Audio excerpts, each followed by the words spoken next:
direct fa ny fahafahanao ny fahatongavanao eto amin'ny toerana izay iarahantsika mivavaka sy mifampahery averiko foana izany mety hoe mijoro eto fa isika sy nareo dia mifampahery amin'izao lalany fijoroana ho amin'ny fiainam-baovao zao fa tsy midika hoe zany ho inona fa mifampaherytsika ao anatin'izay mitovy daholo tsika eo anatrehan'Andriamanitra fa tandremo tsy ho tonga amina fireharehana raha tonga amin'ny tanjona anankiray ianao hoe manana ny fijerin'Andriamanitra ny tanjona manana ny fijerin'Andriamanitra mety miteny Andriamanitra hoe ny fisainako tsy fisainanareo lalako tsy lalanareo fa ny amintsika kosa ny fifatoantsika amin'Andriamanitra mametraka an'izay fahatsaràn'Andriamanitra izay dia mamola volany ao anatsika mba hananantsika an'izay fijery tahaka ny fijerin'Andriamanitra izay fantatritsika loatra ny fiainan'ny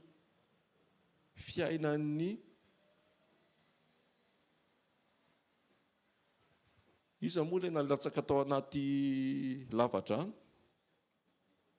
Josefa fantatritsika loatra ny fiainan'i Josefa ary tena ohatra sy tantara mivaingana afaka ny hoe anamboarantsika sy azonantsika ny fijerintsika araka ny fijerin'Andriamanitra Josefa dia nanana an'io fijery io raha nandalo zavatra sarotra sy zavatra ohatran'ny tsy firarahina sy nandalo tany ponja nandalo tsy fanoliana nandalo mandevo azy nandalo fanendrikendrehana nandalo zavatra be dia be dia ozy izy tany amin'ny farany ozy Josefa tany amin'ny farany ozy tenin'ny Josefa tany amin'ny farany hoe nareo ny hevitra sy ny sainy izany ho faharatsiana fa Andriamanitra ny hevitra kosa an'izany ho fitaovana na hoe Andriamanitra mijery sy mamadika ny heverin'olona fa ho faharatsiana fanoliana tsy fitiavana fanendrikendrehana lainga fialonana zany rehetra zany dia miara-miasa ahasoa izay tian'Andriamanitra ahatanteraka ny programan'Andriamanitra sy ny antom-pisianao ho an'Andriamanitra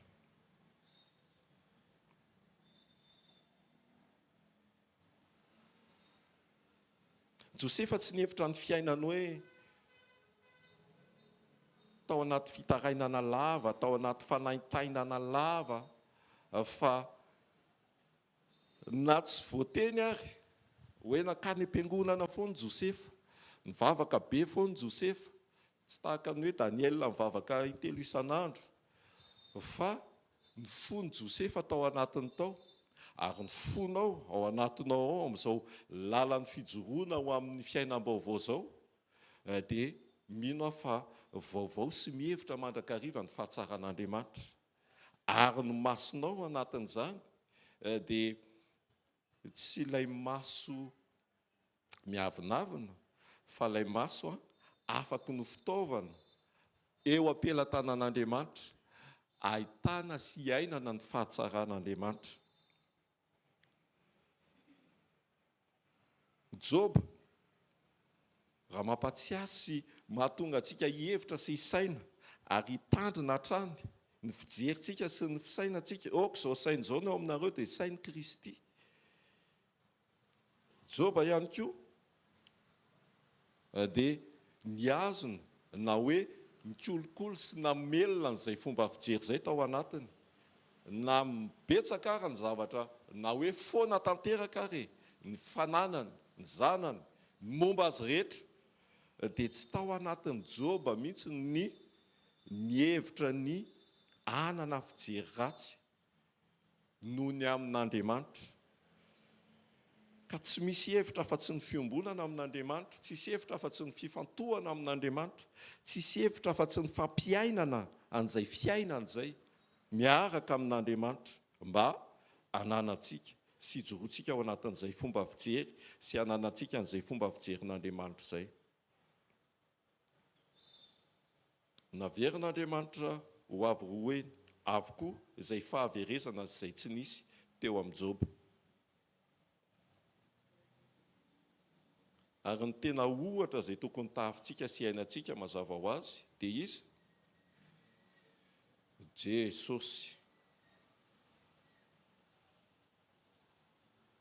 Manana ny fijeriny Jesosy, tsy nihevitra fahafatesana, tsy nihevitra tsy fiainana, fa nametraka sy tsy nanao afa-tsy izay hitany nataony tamin'ny rainy, fa nanantsika fomba fijerin'Andriamanitra, mifantoka amin'Andriamanitra, mahita izay ataon'Andriamanitra. Mety hoe tsy ahita mivantana amin'ny maso ianao, fa amin'ny fotoana anankiray afaka ny ainantsika izany, fa mahita ny fahatsaràn'Andriamanitra ao amin'ny teniny tahaka izao hiainantsika izao. Mirosotsika, mijorontsika, mila hery sy mila faharetana sy fiaretana izany, fa manoloana ny fahalebiazan'Andriamanitra izay averintsika ombenombeny, dia mifantoka sy mitady an'izay fiombonana izay. Ny fiombonana sy ny firaisana miantoka sy manome an'izay fananana fijerin'Andriamanitra izay. Inona ary ny atao? Dia tsotra, tsy hoe tsotra fa tohizana ny vavaka, tohizana bebe koa hatrany ny fiombonanao anaty vavaka miaraka amin'Andriamanitra. Raha ohatra ilay zatovolahy Elisa tsy nahita ny hery sy ny zavatra rehetra efa voaomana manodidina azy, manoloana an'izay zavatra anatrehany, ny fatahorana teo aminy, nahita miaramila be dia be manodidina amin'ny fotoana anankiray rehefa nifory zareo ao amin'ny Mpanjaka faharoa toko fahaenina, dia inona? Nivavaka Elisa.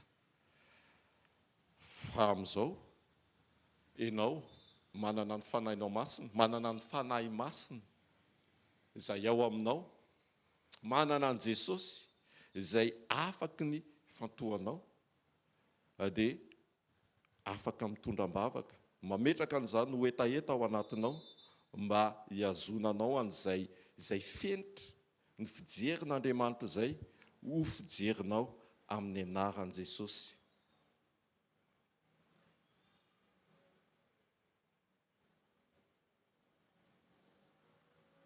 Andriamanitra tsy fiaviany faharatsiana, na hoe manao ny faharatsiana eo amin'ny fiainanao, fa Andriamanitra afaka ny feny zavatra rehetra amin'izay misy ianao. Ndao tsika hitsangana dia hivavaka ao anatin'izao dian'ny herinandro fijoroana hiainana ilay fiainam-baovao izao, mba hiazonantsika sy mba hoe tena hoe mandeha araka izany tsika, dia fitaovana anankiray tia masontsika ity, mba ho tahaka ny fijerin'Andriamanitra, ny fijerin'ny maso, mba ho fitaovana matoky ho an'Andriamanitra no masontsika. Apetao amin'ny masonao ny tananao, dia vavatsika. Ranay amin'ny anaran'i Jesosy, ao anatin'ny lalana sy ny planinao, hitondranao anay ao anatin'izao fanombohana ny sitrapony nofo sy ny filan'ny nofo izao, dia mitondram-bavaka ny masonay izahay. Na dia efa vavaka sandratray isan'andro ary no hoe tahaka ny fijerinao ny fijerinay, dia indro ny masonay izay apetrakay sy hoentinay eto anatrehanao mba hanana ny fijerinao tokoa, mba hitovy fijery aminao, ary fijery isy akony hatrany anatinay rehetra, tsy fijery nofo fa ioatra noho izany ho amin'ny fijery ara-panahy, mba hazaka sy hanapaka ny aty anatinay.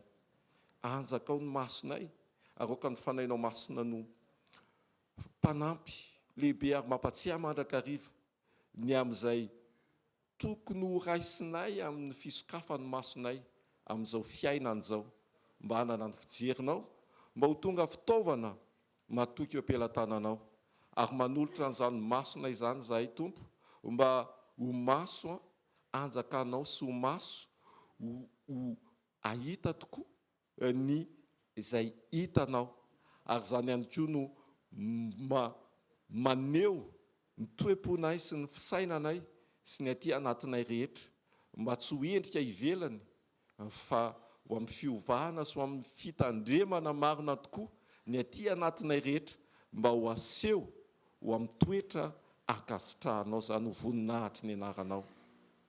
Ifonanay aminao ny fijery mivilivily, ny fijery tonga dia mahita faharatsiana, fijery miavonavina, fijery tsy miraharaha. Ifonanay to anatrehanao zany aoka izay rehetra tsy nambolenao dia ongotanao amin'ny anaran'i Jesosy. Ary marina tokoa, aoka ho fahamarinana ty anatinay fa raha ny zanaka anao anafaka dia ho afaka tokoa izahay amin'ny fahazaran-dratsy rehetra, ahafahanay tena mihevitra sy mitandrina ny fijerinay amin'ny fotoana rehetra tompo ho voninahitry ny anaranao. Dia misaotra indrindra raha eo ny anaran'i Jesosy. Amen. Ntaontsika hitehaka mafy be ho an'Andriamanitra, andraisantsika amin'ny mpanompon'Andriamanitra manaraka ihany koa. Pasteur Aina Tately. Mahazo toerana tompoko.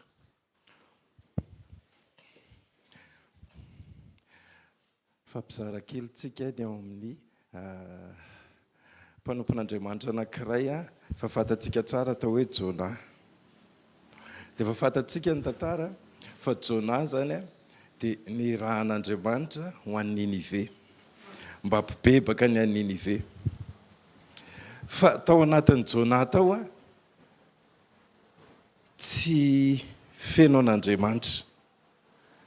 Dia raha zavatra anankiray ny tenen'Andriamanitra hoe ho an'ny Ninive Jona, dia ny zavatra tao anatin'ny Jona dia hoe za tsy ho an'ny Ninive.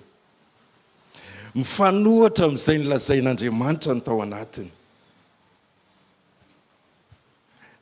Ilay communion tsika amin'Andriamanitra dia hahatonga tsika tsy fanohatra amin'izay lazain'Andriamanitra. Fa mba ho anankiray amin'izay lazain'Andriamanitra ny ao anatintsika.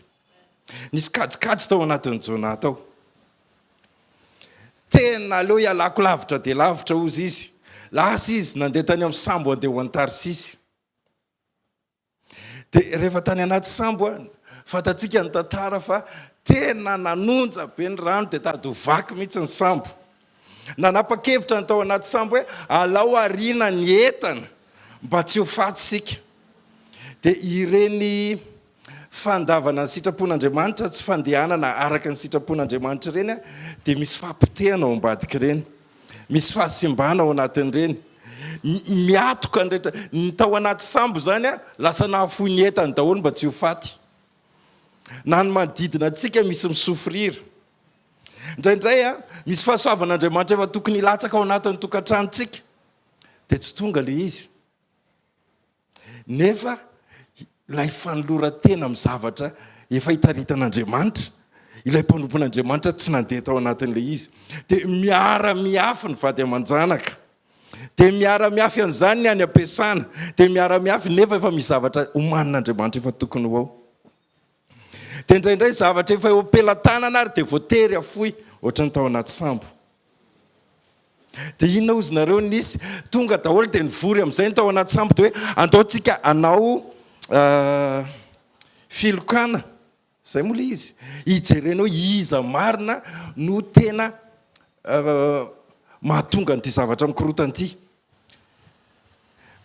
Dia ilay lehibe tao anaty sambo sendra nandeha tany amin'ny kavy jerena, misy olona matory milamina be ao.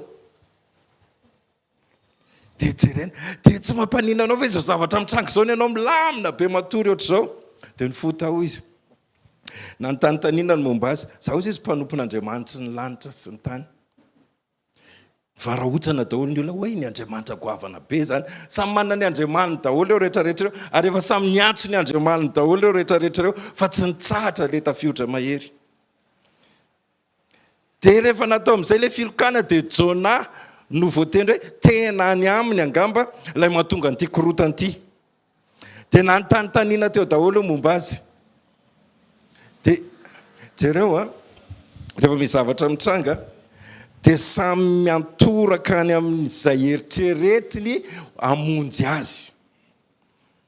Fa matetika tsy zavatra miova. Vao mahay ary mihamafy ny zavatra mitranga.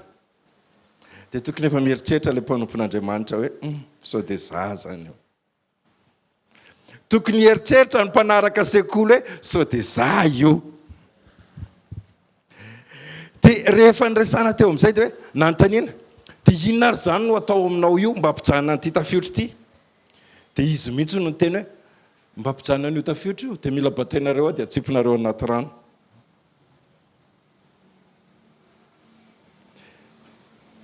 Dia jereo vakio ny tenin'Andriamanitra fa ireo olona rehetrarehetra izay samy manana ny andriamaniny ireo lasa nitodika tany amin'ny Andriamanitra Jona, nivavaka tamin'ny Andriamanitra Jona, nangataka fifonana hoe ho atsipinay any anaty rano io aza tao hoeloka izao olona tsy mpivavaka amin'ny Andriamanitra ny lanitra lasa nitodika tany amin'ny Andriamanitra ny lanitra.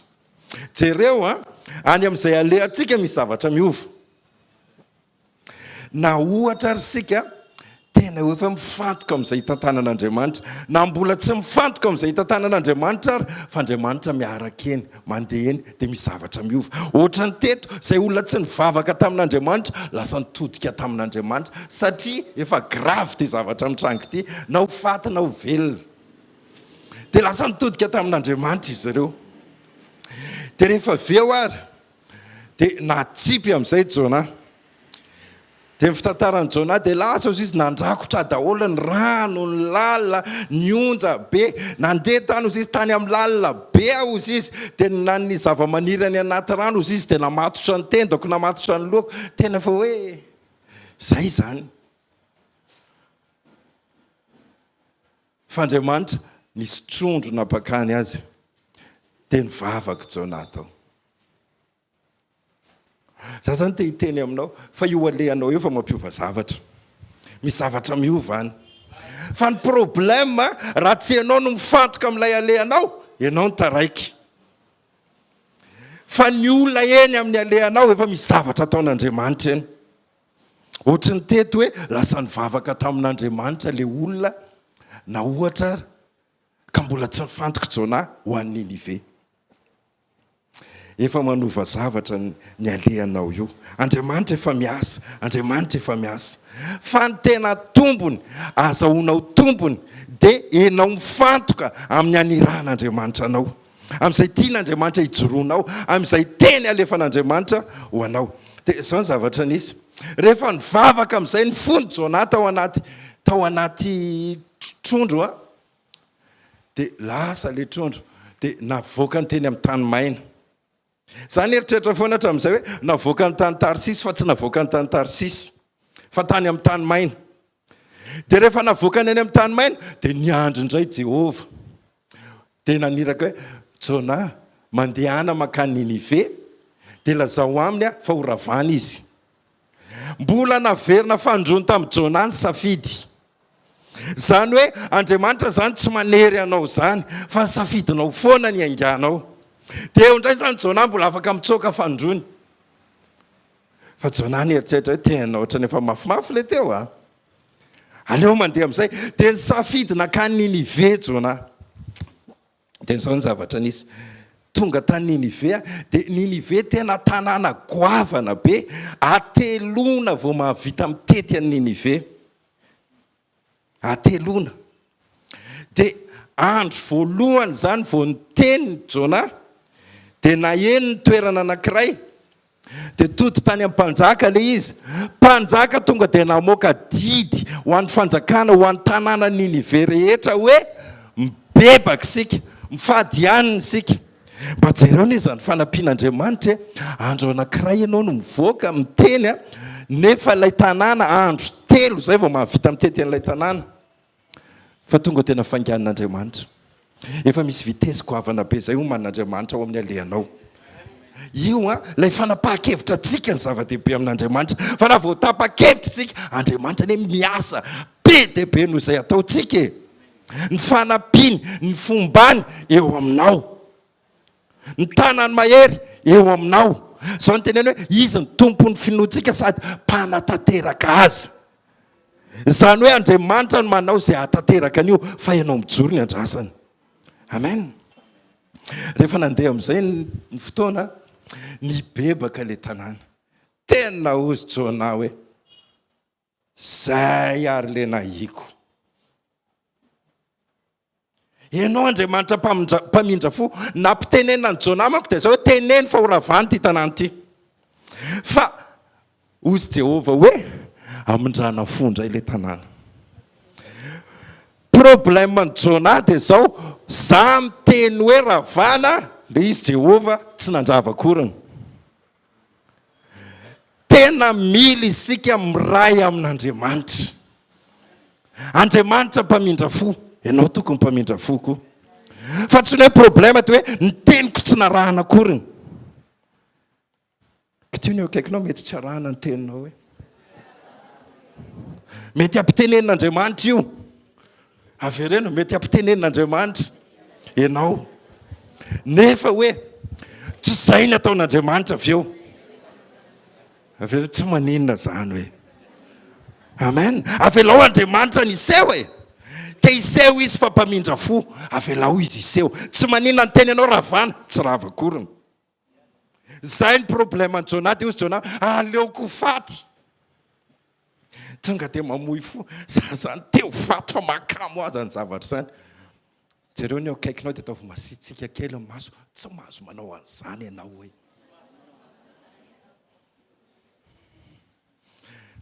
Okisika zany tsy anana mahasosotra mampite hamony tena, mampite ho faty mihitsy zany. Esoriny zany, tsy ainany zany, roasy zany raha mahatsapatsapa an'izany eo anatinao eo ianao hoe sitrapo tsy tanteraka.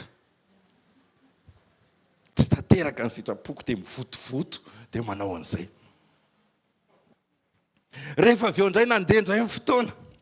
Dia lasa dia nandeha ry mangatsitsiky Jona dia nananganan'Andriamanitra tanatana manga naniry tamin'iny fotoana iny. Dia teo nafinarinaritra ny aloka teo. No ny alina hono nisy fosotra anankiray nandeha indray dia ninana an'iny dia mahaina le izy. Tezitra indray ny fony Jona. Tena aleoko faty. Dia hozy Andriamanitra mba mety ve zany eritreritrao ry Jona? Ho antsika miresaka suicide matetika. Dia hozy Andriamanitra mba mety ve zany eritreritrao zany? Rehefa tsy tanteraka ny ao anaty dia misy fahasorenana be. Za dia hiteny hoe mety misy zavatra irinao, mety misy zavatra hitahitanao, indraindray tsy tanteraka ireny. Fa teneny hoe alao ny sitrapon'Andriamanitra no tanteraka. Amen. Ampisehoany anizy Andriamanitra. Ary sika dia fitaovana fanomezam-boninahitra an'Andriamanitra. Zao andaotsika tsy ezaka isika iseho ho hitan'ny olona. Za marina be eo mason'olona, za mahafinaritra be eo mason'olona, za ohatr'izao be eo mason'olona. Ataovan'izao hoe zéro zany pastera. Za mieritreritra n'izany pastera. Averenao zany za mieritreritra n'izany pastera hoe Jesosy ny aseho antsika eto. Amen. Aleo Jesosy ny sandratra. Amen. Andao isika samy fitaovana hanomezam-boninahitra an'Andriamanitra. Amen. Mety ampitenenina zavatra anankiray ianao. Avoainy zanak'Israely ozy izy. Manaiky Farao tsy avoakan'ilay izy avy eo. Dia misy loza manaraka avoay dia manaiky Farao tsy avoakan'ilay izy avy eo. Fenao manatanteraka ny lazain'Andriamanitra mandana indray miverinany dia indray ianao miverinany. Dia avy eo tsy efa nanaiky an'izy teo e. Dia avy eo tsy avoaka indray. Tsy maninona izany fa rehefa ozy Jehova hoe makany, lasa indray ianao makany. Tavan'izao ny akaikinao mpanatanteraka ny sitrapon'Andriamanitra tsika. Zay fotsiny. Amen. Tsy problème izay fiseho antsika ihany. Tsy problème izay ahitany olona any. Tsy problème izay hoe tsy haiko hoe izay hoe fomba ahitany olona antsika zany, aza atao olana antsika zany. Fa araka ny fampianarana eto dia zao alao ny olona ahitany Jesosy. Amen. Amen. Dia feno fahadisom-pana tenana foana Jona satria tsy niray tamin'Andriamanitra ny tao anatiny. Fa ianao kosa miray amin'i Jesosy ianao. Izay zavatra lazain'i Jesosy dia fahafinaretanao. Ary izay tanjon'i Jesosy no ao anatinao. Dia amin'izay ianao tsy diso fanantenana zany. Fantatra fa miaraka amin'ilay mpamindra fo ianao, miaraka amin'ilay mpamela heloka ianao, miaraka amin'ilay malemy fanahy ianao, miaraka amin'ilay tompony lanitra sy ny tany ianao, dia eo ianao makasitraka fotsiny miaraka aminy izay tondranao Jesosy. Mety e, mety io, mety io averena hoe mety io mety io. Amen. Za te hilaza amintsika mahereza avitsoro izay mety ho fatopatorana, avitsoro izay mety hifikirantsika, avitsoro fa nataontsika hifikitra amin'i Jesosy. Zay rery ihany no hatanteraka ny fiazakazahantsika, mba tsy ho tratra n'izay nanjota amin'ny Jonantsika, fa mba hanaraka an'izay hoe izay hitako tamin'iray dia izay no nataoko ozy Jesosy. Amen. Ndao tsangantsika dia anao vavaka. Jesosy ataovy ray aminao ny ao anatiko, atao feno aminao, atao feno anao ny ao anatiko, tsy fandiso amin'izay programanao no fiainako. Jesosy misaotra, Tompo malalo mankasitraka anao zay, androany mangataka amin'ny anaranao zay Jesosy. Tianay ny programanao no aty anatinay, araka ny tenao ianao manana fihevitra heverana anay, hevitra hitondra fiadanana fa tsy loza. Aoka tsy fanohatra amin'izay ao aminao ny aty anatinay, ary na inona mety fierté aty anatinay, aoka ho rava sy potika izany, aoka izay hiondrika eo alohan'ilay mpanao anay, fa ianao ilay mpanao tany manga dia amboarinao amin'izay ilanao azy zay rehetrarehetra. Zay manaiky Tompo, ndreto ny zanakao manaiky ny fitantananao, aoka hiseho ny voninahitra ao, aoka hisandratra faratapony ianao, aoka izay fomba hisehoanao Tompo, fa zay mpanandratra anao, tsy ho mpanohatra ny programanao. Dia tonga izay tao anatrehanao ny fonay apio Tompo tsy ho mpanohatra, ny vatanay Tompo apio mba tsy ho mpanohatra, ny fanahinay tsy ho mpanohatra ny programanao, fa ho mpanatanteraka, ho tanteraka hoe raha miray amiko ianao angatahako amin'ny anaranao, mba ho feno ny fifandraisantsika Tompo, ho anao ny voninahitra anao ny dera mandrakizay amin'ny anara maherin'i Jesosy. Amen. Andao hitehaka indraytsika indray mpanompon'Andriamanitra manaraka, raisitsika ao anatin'ny fifaliana, sajanona ny tehaka ao, sajanona ny tehaka ao, eto ny tompony Tompo. Mahazo toerana tompoko.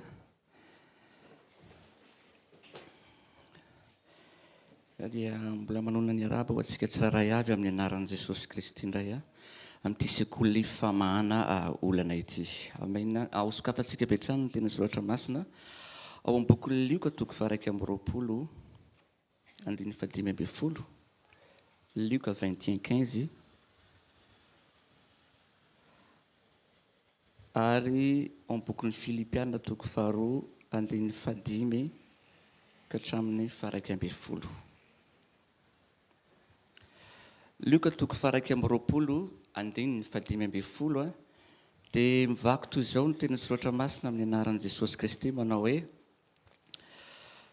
fa izaho no anome anareo vava saina izay tsy ho azo ny fahavalonareo ho resena lahatra na valiana. Izaho izy anome anareo vava saina izay tsy ho azo ny fahavalonareo ho valiana na resena. Ny bokin'ny Filipiana dia manambara ihany koa fa ozy izy soratra masina hoe aoka ho aminareo izao saina izao izay tao amin'ny Kristy Jesosy fa na dia nanana ny endrik'Andriamanitra ary izy dia nataony tsy nataony zavatra ho fikiriny mafy ny fitoviana amin'Andriamanitra, fa nifoanany ny tenany tamin'ny nakany endriky ny mpanompo, ary rehefa hita ny fananam-pitoviana tamin'ny olona izy dia nanetry tena ary nanaiky hatramin'ny fahafatesana. Bon, atsarintsika ihany angamba ny aloha fa ho tohizintsika rehefa avy eo. Ny tena soratra masina fahatelo farany izay hitondrako kely partage androany fifandraikany amin'ilay tamin'ny voalohany teo dia ny bokin'ny Josoa toko voalohany andiny 9 izay faharentsika foana na tsy hamadika baiboly ary ianao. Josoa toko voalohany andiny 9 ozy ny soratra masina hoe: aoka tsy hiala aminao, aoka tsy hiala amin'ny vavanao ity boky ny lalàna ity, fa saintsaino andro manalina, mba hitanremanao hanao arak'izay voasoratra eo na hoe ao, ary amin'izany dia lavorary ny lalanao ianao, sady amen. Amen. Aoka tsy hiala amin'ny vavanao ity boky ny lalàna ity, fa saintsaino andro amanalina hitany re manao anao arak'izay rehetra voasoratra fa tsy hoe sasatsasany zay tadidinao ihany ame ary amin'izany ozy izy raha tanteraka reo zany dia alavorary ny lalanareo sady ambinina amin'izany ianareo amen. Tao fanompoko dia mba hizara kely any amin'izay zavatra hoe vokatsoa azoko sy ny defety ny ainako ihany koa no mba zaraiko kely hoe l'expérience kely mba niainana zany. Rehefa eo tsika mandeha ny révélation tena avolenta ary tena mampiorakoraka tsy ahoana moa zany mampitsangana eo amin'ny sezy io satria lalina loatra le révélation ary tena mahafinaritra le izy. Fa ny attitude akoratsy tamin'izany dia mihinana an'le teny eo sur place eo feno ny kaheko ary tadio f'Andriamanitra miresaka foana isan'andro isan'andro. Zany hoe ny eo tonga ny eo manesika ihany ny eo rapitso eo rafakapitso sekoly zoma sabotsy Andriamanitra miteny foana amen. Fa ny ererako dia mafinaritra fotsiny mihaino an'ilay teny eo mety mihinana azy koa angamba fa tsy tena nanana fotoana nitsakotsakoana ny teny rehetra izay niraisiko. Tsy nanana fotoana namerimerenana sy ahoana moa zany nitsakotsako an'ilay teny ary niditra tao anatina antsona hoe fampiarana na pratika. Nanjary teoriany be dehibe tao anatin'ny fisainako fa nanatanteraka azy vitsy dia vitsy nanaovako azy.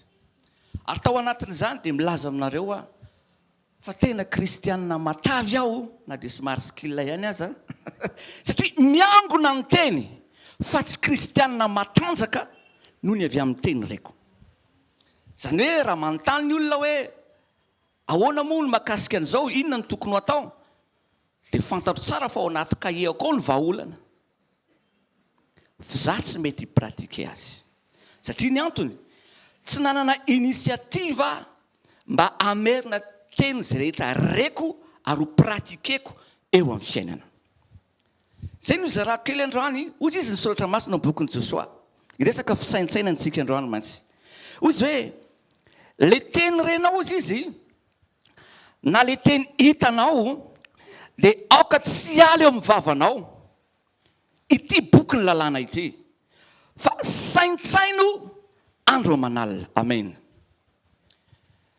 Jesosy koa dia niteny tamintsika tamin'ilay vakitsika teny am-piandohana teo hoe Luka 21:15 teo hoe fa zaho izy hanome anareo ary rehefa nanome anareo vava sy saina amen.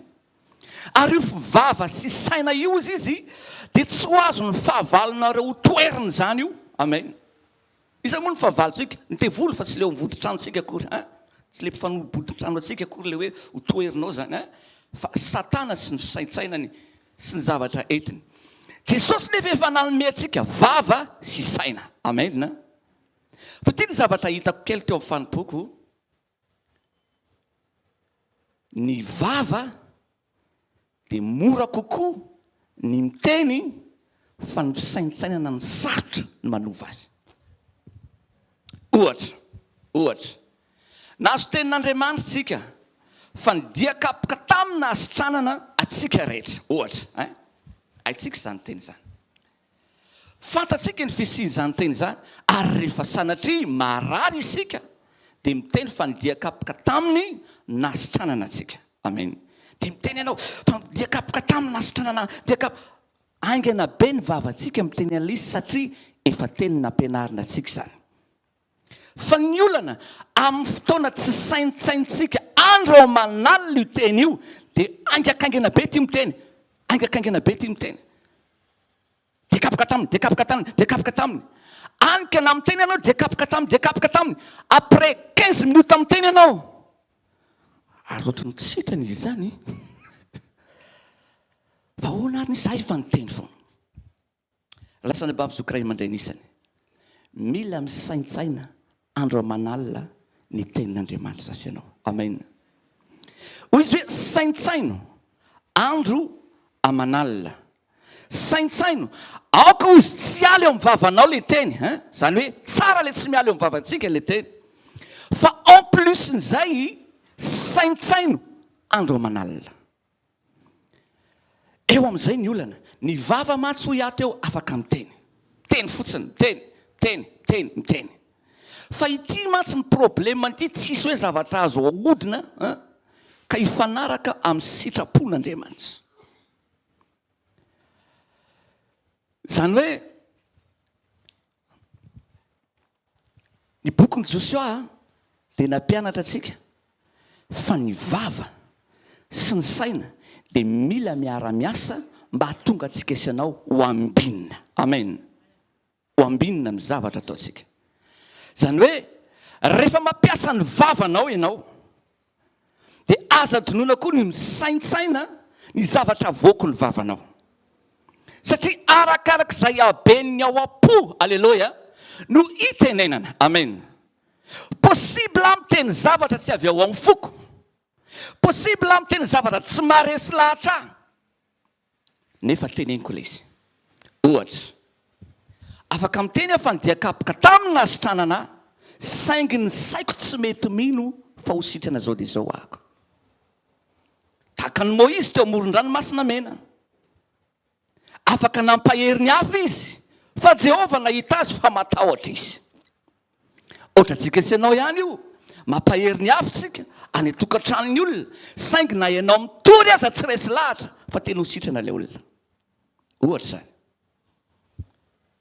Fa rehefa misaintsain'andro aman'alina ny tenin'Andriamanitra sy ianao dia izay habe ao am-potsika no itenenantsika amin'izay rehefa avy eo satria efa lasa tonga fiainana ilay izy.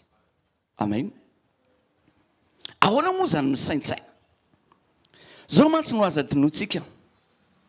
Ny vava dia langage, parole. Fa misaintsainana koa dia langage. Ao amin'ny tontolon'ny fanahy. Amen. Possible eo am-pitoerana eo. Ohatra, sanatriny zany, mamanga marary. Jerena ilay olona efa stade final ao amin'ny hôpitaly. Dia tonga en tant que pasteur ampahery ilay olona. Satria natsolo ilay olona hivavaka ho azy. Inona moa ny tanjon'ny olona mba hananan'ilay marary hisitraka fanasitranana. Bon, mila fanampiana zany io marary io. Or le pasteur tonga tsy voky tenin'Andriamanitra loatra fa mety miteny fotsiny fa salamy io e. Nefa ny ato anatiko ato efa hoe homantso ela ny vatapaty. Azonao tsara lay izy. Matetika tsika ohatry zany. Inona hono mahazo anao marary ray hono le olona. Mila atao ablation ny esorina mihitsy hony. Dahoana? Arangava Jesosy manasitrana an'io. Fa nefa any anaty saitsika any. Aleo aloha izay alterina ny Inde any fa sao dia any ny mety. Za te ilaza aminao. Fa raha voafehintsika tsara ny fiombonana amin'ny fanahy masina. Ny fisaintsainana tahaka ny fisaintsainan'i Kristy. Amen. Na dia maty farana azy Lazarosy dia afaka hiteny anao hoe matory izy. Amen. Ary io tsy indray andro ny manova fisainana. Amen. Fa mila voky tenin'Andriamanitra sy miondana tenin'Andriamanitra ary mila tena manana révélation tsika. Alléluia. Vao afaka hiova ny fisaintsainana.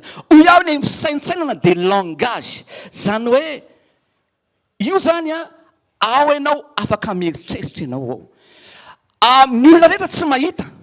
Ny olona rehetra tsy mahita. Fa Andriamanitra mahita izay zavatra saintsainiko. Ary ren'Andriamanitra izay sainiko rehetra. Témoignage kely, Papa Rodolphe tamin'izy nentin' Jesosy tany an-danitra. Dia izy rehefa tonga tao amin'ilay toerana anankiray efitra ngeza be ao izy. Efitra ngeza be ao izy. Dia teo daholo izy no nahenon'Andriamanitra ny fieritreretantsika rehetra. Rehefa miteny mantsy ny soratra masina hoe ny fonareo rehefa miresaka fony soratra masina dia voatery tsy voatery izy resaka ny kidobodoboka ity fa ny laly ny fisainantsika, laly ny fieritreretantsika. Zay ozy izy paparadolo fa natonga tsy samy saintsaina ratsy olona intsony fa ay vakina fotsiny ao amin'ny hevitra ngeza be ao an-danitra io ny fisaintsaina ny olona rehetra.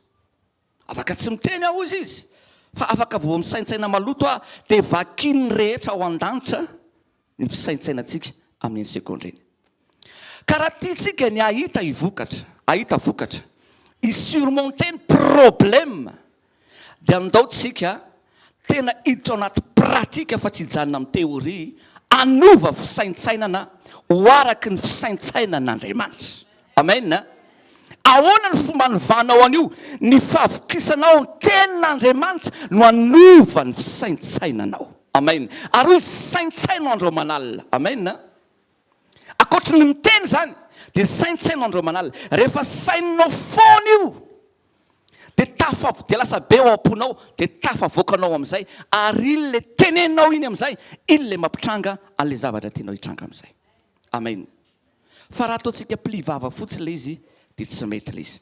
Eto am-pamaranana dia zao, marina fa ilaina ny fisaintsainana satria langage zany. Amen. Mila mifanaraka amin'ny vokatry ny fanahy ny fisaintsainantsika. Alleluia. Mila mifanaraka amin'ny vokatry ny fanahy masina ny fisaintsainantsika. Nefa ninona fisaintsainantsika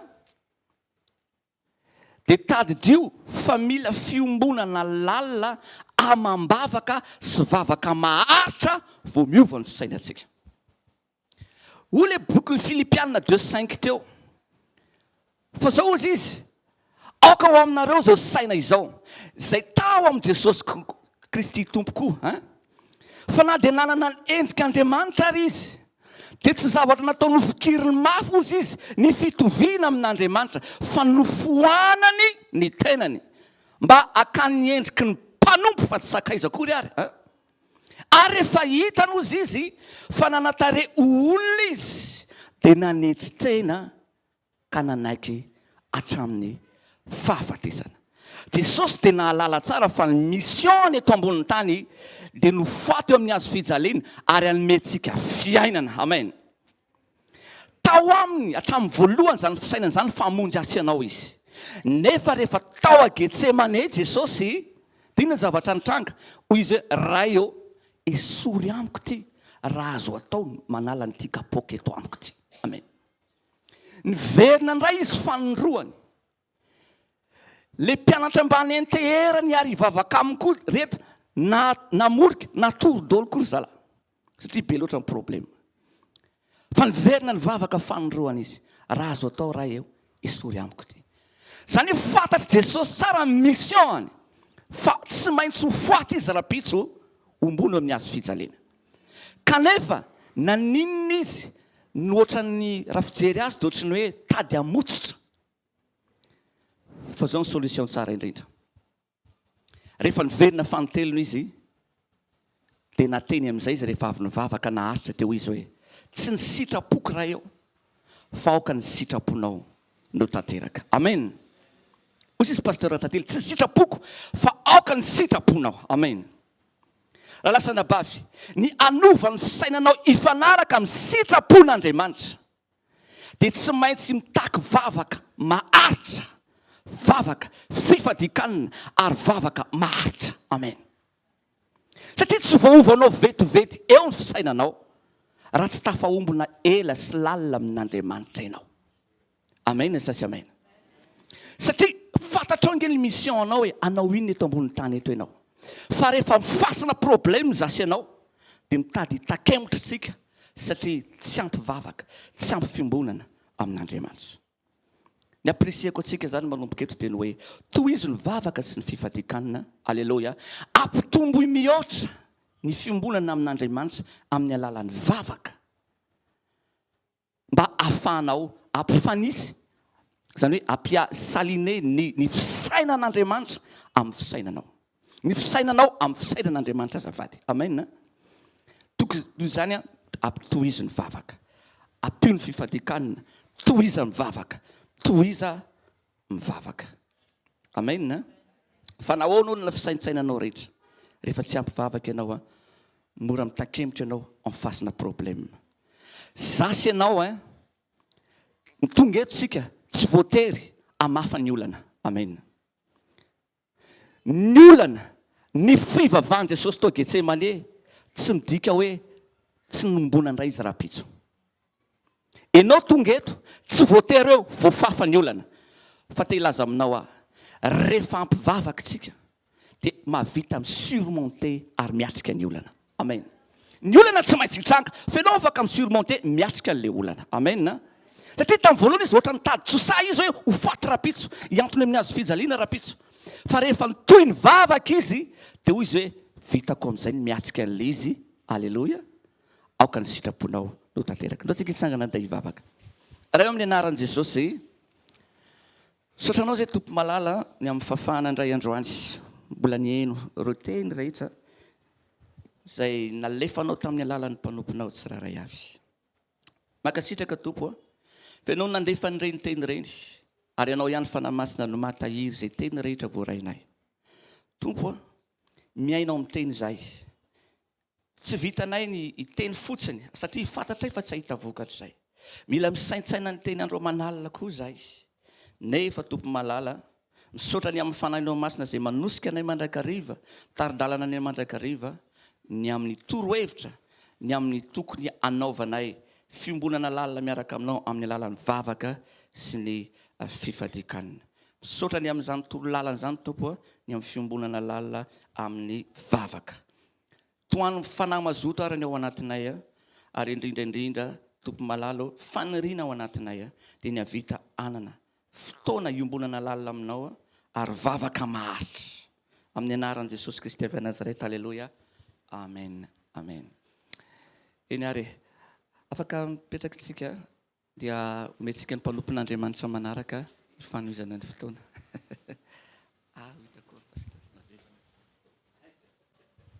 Alleluia. Rabantsika amin'ny anaran'i Jesosy a, fiainam-pijoroana ho amin'ny fiainam-baovao a, no zay fa no akaikinao mila mijorontsika dia hiaina ilay fiainam-baovao. Amen. Ny ankamaroantsika dia maika hiaina fiainam-baovao. Ny ankamaroantsika dia te karangah zay lasa fa mandreraka be fa aloha mba zavatra vaovao indray ny iainana. Fa tsy afaka ny iaina fiainam-baovao ianao raha tsy ianao mihitsy manaiko vaovao. Ny olona vaovao a tsy mifangaroaro amin'ny zavatra maloto. Ny olona vaovao a tsy mitaritarika zavatra tsy pura miaraka amin'Andriamanitra. Amen. Misy vonona ve tao androany araka ny tenin'ny mpanompon'Andriamanitra teo hoe tena manapa-kevitra mihitsy hoe tena zaranga cette fois-ci aoka izay ilay zavatra rehetra taloha, aoka izay ilay natiora taloha. Fa tsy afaka ny iaina fiainam-baovao anao raha mbola misy ambikampony sombitsombina natiora taloha ao anatinao. Tsy afaka miaina fiainam-baovao ianao raha mbola misaintsaina, izay ilay fisainana resan'ny mpanompon'Andriamanitra teo. Raha mbola misaintsaina zavatra izay mety hisintona anao hiverina amin'ilay natiora taloha. Androantsika ao anao sisy ny tenin'Andriamanitra, aoka ny teninao rehefa eny izy izy dia eny, rehefa tsy dia tsy. Tsy tian'Andriamanitra mivazivazy amin'ny fiainam-panahy. Rehefa hoe zao ny tenenin'Andriamanitra, zao ny nambaran'Andriamanitra, manamafy an'ilay tenenin'ny mpanompon'Andriamanitra teo, tonga dia ataovy ilay izy. Aza miolakolana, aza mitady fotoana, aza mitady hirika. Fa ny fahavalontsika anie dia maninona? Mierina taka ny liona, mitady fotsiny ny handrapaka anao. Mierina taka ny liona izy, mitady handrapaka tsika tsirairay avy. Fa zao aza vela izy. Fahavalo efa resy anie izy. Amen. Fahavalo efa resy izy ary ny tena marina dia efa mialaina izy. Fa ny zava-misy nefa ohatrantsika indray ny mialaina alohany, satria tsy fantatsika ilay fahamarinana. tsy fantatsika le fahamarinana ao amin'ny lioka toko fadimy andiny fafito amin'ny telopolo sy fahavalo amin'ny telopolo amin'ny anaran'i Jesosy ary tsy misy olona manisy divay vavao na vavao no anaty siny hoditra tota fa raha izany ny divay vavao mahatritra ny siny hoditra ka ho raraka divay sady ho simba foana ny siny hoditra fa ny divay vavao dia tsy maintsy atao anaty siny hoditra vaovao. Amen. Tsy afaka mifangaro tsony ianao, tsy afaka manao compromis amin'ny satana tsony ianao, tsy afaka manaiky izay proposition tsony ianao hoe izy ane araka ny resahana toy izy fa valo efa resy. Ianao manana an'Andriamanitra dia fantany ianao fa tsy ho resiny tanteraka fa izay sombitsombiny any aminao aloha ny tiany ho alaina. Mitady marimaritra iraisana aminao izy. Aza manaiky an'izany tsony. Manao manipulation ny fahavalo, tsy ahafahanao mijoro tsara. Inona ilay manipulation ataon'ny fahavalo? Mety misy zavatra ataonao tsisy mahita mihitsy. Dia hozy ianao amin'Andriamanitra tompo ao. Aleo aloha tiany ataoko farafaratsiny amin'izay mba tsy miatraika any amin'ny hafa ilay fahotana ataoko. Na hoe ty tsisy mahita mihitsy ary tsy ho tracé mihitsy ty, raha ho alaiko ty zavatra ty tsisy ahita mihitsy ty, niza mety olona mandalo manam-pahaizana eo dia tsy ho hita mihitsy. Dikan'izay zany tsisy fiatraikany amin'izaniza ny zavatra ataoko. Manipulation ataon'ny fahavalo zany. Hoe raha ohatra ka mba miaraka amin'ny olona mba fahendrenana ilaina ihany olona ne olon'nofotsika olona miloloha lanitra maninona mandihy tany tsy maintsy tsisy an'izany. Tsika eo amin'ny fiarahamonina hitanao mba miezaka ihany fa tsika hialan'ny olona tsika raha vao tsy mba zao fetim-pianakaviana ato be da be na tsy misy kiara aloha mba divay satria tamin'izany Jesosy ohatra nisy resaka divay na zay ny eo akaikinao manipulation fahavalo zany. Rehefa mijoro hoe dia mijoro hatramin'ny farany. Amen. Tsisy fiaina aza manonofinofy andao tsika tsy fampiresaka eto. Aza miteniteny akory hoe kristianina nefany mbola minegosy amin'ny fahavalo. Ajanony ihany zany. Dia mandeha ny teny anty ngamba ny mahatsara antsika kristianina reto dia ny mpanompon'Andriamanitra miaraka amin'ny taokofafa. Rehefa miteny hoe zao ny atao ozy izy ny tompo dia izay tsy manaraka an'iny dia kapohana amin'ny taokofafa. Zay ve mety amintsika? Fa raha atao izay dia ho tenenina dia taokofafa maromaro no entiny eto. Satria tsika manaiky be foana. Eto tsika araka ny tenen'ny mpanompon'Andriamanitra teo inona ilay fahalemena? Eto tsika eto mandray voky matavy fa tsy manao ininona. Atsangano ny tanana izay manaiky hoe asiana taokofafa manomboka karapitso. Matahotra daholo. Rehefa anontaniana rehefa eny dia inona dia mamaly? Eny. Rehefa tsy dia maninona? Tsy. Ndao amin'izay raha atao tsy, eny ihany ny azony ataony. Ndao raha atao eny, tsy ihany ny azony ataony. So ihany fa any amin'ny toerana lavitra be misy an'izany fa tsy eto. Eto tonga dia tena oke daholo. Vao mivoaka eto zao tsisy tezitra manolona mihitsy eto. Amen. Atao vavao tsotsobile, zany tsotsobile zany VVT zany fa tsy le VVT tsy le mbola mandoa inona moa zany? Mandoa trosa. Fa VVT efa vita voaloha daholo. Efa nalon'i Jesosy daholo ny vidiny ho anao. Ianao zany le vaovao tena vaovao. Fa tsy le vaovao vitaka, tsy le vaovao mifangaro. Amen. Fa tonga ny fotoana dia amarana azy tsika. Tandremo fa Daniel ane inona nataon'i Daniel? Ozy izy Daniel hoe tsy handoto ny tenako amin'io sakafo mpanjaka io. Tsy le sakafo ny ratsy. Fa hitany hoe tsy pura tsony izy raha vao tafiditra ao anatin'izay fandrika izay. ozy izy sadraka sy mesaka sy Abednego tsy iondrika eo amin'ny sary omby volamena fa na tsy hanampy anay Andriamanitra raha tsy hanoana anay raha dia izay tsy iondrika satria mijoro izy tahaka anao izay mijoro androany. Misy négociation atao amin'ny fahavalo reto fa aza manaiky intsony. Lakle teo ampelatanan'ny inona Paoly sy Silasy tany am-ponja eo ampelatanany iza ny lakle eo ampelatanan'ny mpiambina ny fonja ny lakle. Ny dikan'izany ny fahavalo mitazona ny lakle raha ny fiheverana azy. Fa inona nefa nanokatra n'ilay trano lakle n'ilay mpiandry fonja ve sa ny lakle n'izy? Jesosy niditra tsehatra. Te hiteny aminao fa io fahavalo io tsy mitazona ny lakle ny fiainanao. Mandainga izy raha miteny hoe aty amiko ny mombanao sy ny hoavinao, mandainga. Satria ampitahoriny tsika tsirairay avy. Orana ilatsaka dia efa mivara-ontsany ianao. Nefa orana iny ohatry ny orana isan'andro e. Kotroka ohatry ny kotroka isan'andro e. Siklôna ohatry ny siklôna isan-taona e. Dia mivara-ontsany ianao hoe tena lozy ty. Nefa mbola hiverina indray ny amin'ny herintaona. Tsy hiaina zany. Aizany lakle antsika any amin'ny Jesosy. Ao tsika hitsangana hivavaka. Hisaotra ny tompontsika satria izy ny tompon'ny lakle. Alleluia. Misaotra ray amin'ny anaran'i Jesosy. Ny fiainanay dia eo ampelantananao ary nambaranao fa tsisy maharombaka izay eo ampelantananao. Ianao no mamotsitra, ianao no manafaka, ianao no manapa-kevitra ny fiainanay tsirairay avy. Misaotra tompony amin'ny teny rehetra izay voaray androany.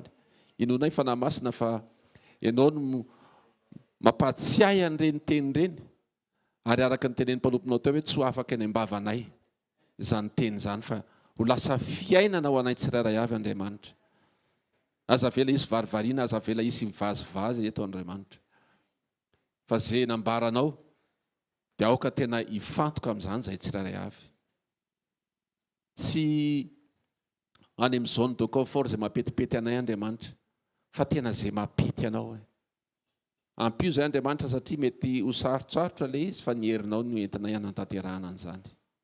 Mankasitraka iray amin'ny anaran'i Jesosy. Amen. Mazoto toerana vetivety anao fanatritsika fotoana rehefa avy eo izay afaka mifady alina dia etsy amin'ny shalom amin'ny Siviora. Raha pitso eto ny sekoly mpanasitranana. Ary ny alarobia dia sekoly fanambiana toetra. Fotoana antsika ihany koa dia ao amin'ny fifadikanana ery amin'ny shalom dia latsinainy, talata, alarobia, lakamisy dia zoma. Hatreto aloha izany misy ny zoma. Ny sabotsy sy ny alahady fotsiny no tsy misy. Dia miverina indray latsinainy. Amin'ny mois de février tsika dia efa manomboka miverina ny fotoam-bavaka etsy amin'ny tranombokon'olona Analakely zoma hariva manomboka amin'ny 4 ora. Dia ohatr'izay ny fandaminana, ohatr'izay ny fandaharana. Mino fa tsika tsiray avy nandray tsara e. Azao avy no akaikinao, atao tsika rangatsy anao kitototsy iny. Raha vehivavy izy atao tsika ramatotsy anao kitototsy iny. Azonao ve? Tena mandreraka rangahy ilay zavatra miseho rehefa ohatra ianao ka tena tsy matotra fa tsy voafehinao ny zavatra rehetra. Fa andao tsika matotra miaraka amin'ny Jesosy. Aza manamely tena raha mbola tsy tanteraka tsara. Fa hitan'ny tompony ao anatinao hoe tena hiezaka ianao. Andao tsika hitsangana ary. Raha amin'ny anaran'i Jesosy misaotra anao izay. Misaotra ny amin'ity fotoana androany ity. Tena marina tokoa hoe favokisam-pifaliana ny eo amin'ny fanatrehanao dia androany izay voky ny fifalianao Andriamanitra. Inona moa ilay fifaliana? Tsy mahita an'ilay olana izay fa ianao no hitanay Andriamanitra. Fary izay miaraka aminao. Misaotra tompony amin'izay fahatsarana hoentinay mivoaka eto indray miaraka aminao. Aza vela izy tafasaraka aminao na iza na izy eto Andriamanitra. Dia misaotra tompo amin'ny anaran'i Jesosy. Raisy ny tsotrano izay toloana amin'ny anaran'i Jesosy. Hitahanao ny Jehovah ka hiaro anao. Ampamirapiratra ny tavany aminao ny Jehovah ka hanome anao ny fahatsarana indrindra. Mandehana amin'ny fiadanana amin'ny anara maherin'i Jesosy Kristy avy Nazareta. Amen. Zareo fahasoavana ary fahasoavan'Andriamanitra mahadoza ho ny fahasoavan'andriamanitra matoa an'izao antsika rehetra. Tainy Jesosy toko.